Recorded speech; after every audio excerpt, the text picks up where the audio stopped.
Wu Sao employs either your palm or edge of the hand to block. Upon completion, your hand is in a prayer-like position in front of your chest.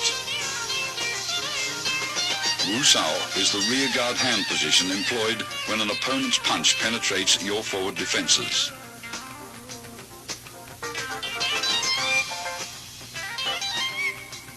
It is employed either to block outward with the hand's edge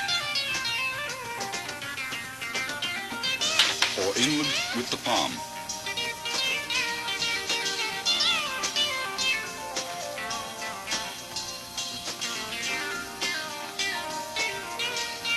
Bok Sao employs the inside of your wrist to block.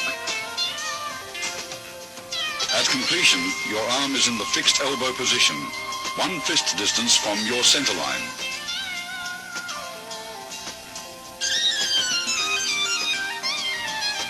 Bok Sao is important in sticking hands practice.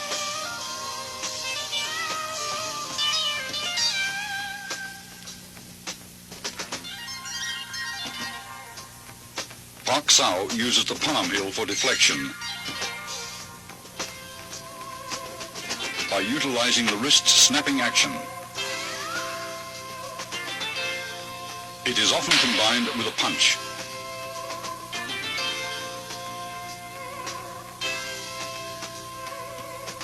Jum Sao is an oblique downward chopping motion that employs the hand edge or forearm to block. Upon completion, the arm is in the fixed elbow position. The arm motion is slight, since the elbows stay close to the center line. Its effectiveness lies in body shifting.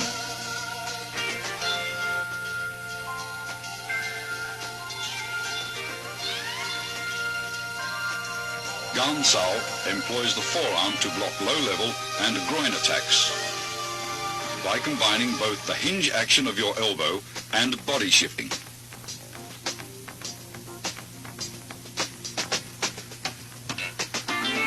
It is usually used to block kicks.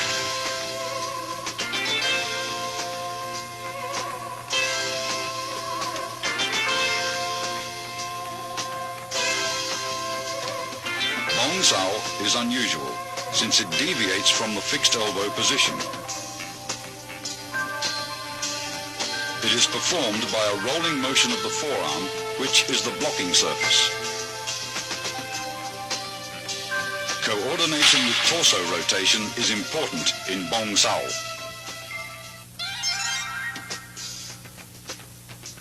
Wing Chun kicks, used for either harassment or closing the fighting gap, always supplement the hands with fast and low direct strikes to the groin, knees or shins.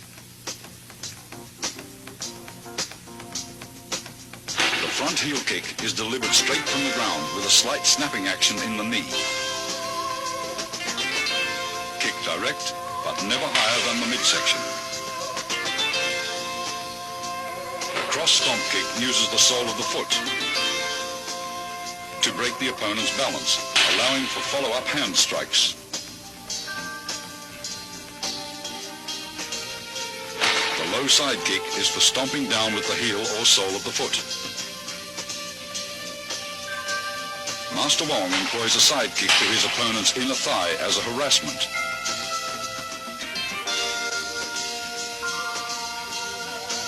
This is a cross stomp kick to side kick combination.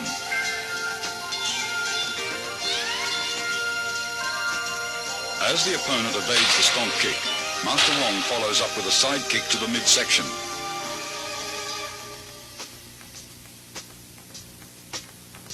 This is a front kick and leg trip combination.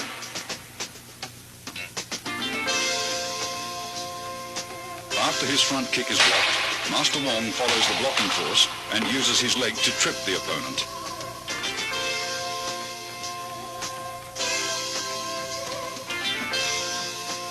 Wing Chun's basic stance is shoulder width or a bit wider.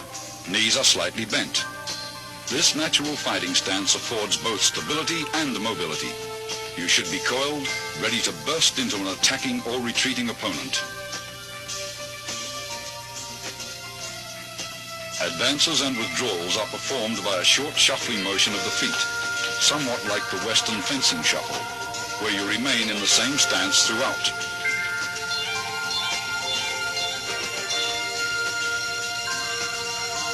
To advance, the front foot first steps forward about 6 inches, then the rear leg slides forward.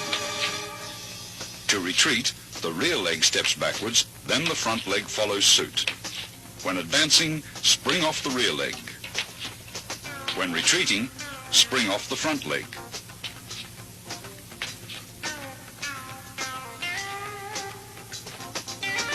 Circle stepping differs from the shuffle in that you actually alternate between left and right stances.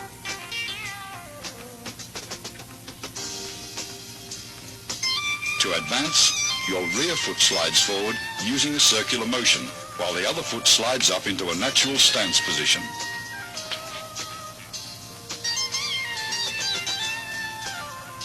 Circle stepping is used for cutting off or pressing an opponent who has great mobility.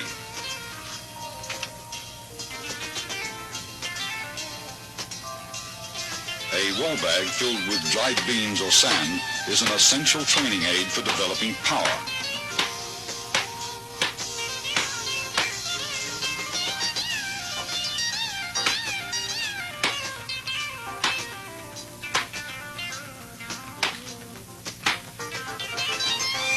Striking with the fist or palms gives one a feeling of penetration and toughens the skin and bones.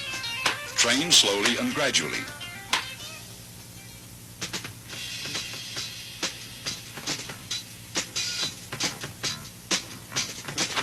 Although most Kung Fu styles retain a considerable number of instructional forms, Wing Chun has only 3. Contained within these 3 forms, however, is the entire scope of the style's theoretical and technical knowledge. The first form, which is being demonstrated here by Master Wong, is called Siu Nim Tao, or the Little Idea form. Most of these movements would seem so simple and lacking in either speed or power that a novice might well wonder what relationship, if at all, they bear to actual combat. Regardless of appearances, Siu Nim Tao is the foundation upon which the entire Wing Chun system was built.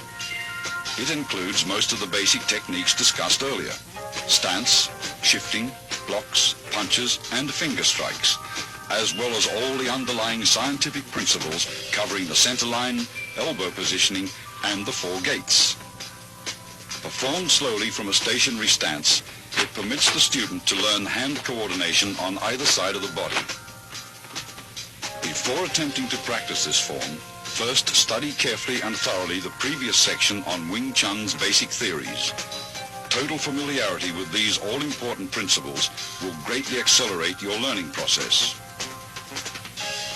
Once you feel you understand all the basic concepts, begin practicing the footwork patterns, blocks, kicks, and strikes, first separately, then in combinations until you can execute them naturally and without any conscious effort.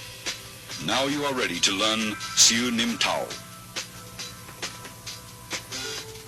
To perform Siu Nim Tao correctly, you should practice a few movements at a time over and over until you feel comfortable with each motion. Continue on to the next set of movements only when you've absorbed completely the movements of the previous set. After having learned all the movements, and in order to test your ability, try to run through the entire form in unison with Master Wong. If you succeed in accomplishing this without any hesitations or stops, proceed to the following sections on form applications. Remember, when practicing techniques with a partner, be careful not to injure him or her. Always exercise control. Once you've mastered the basic theories, basic techniques, Siu Nim Tao, and its applications, you're ready to advance to the next stage, or Chi Sao.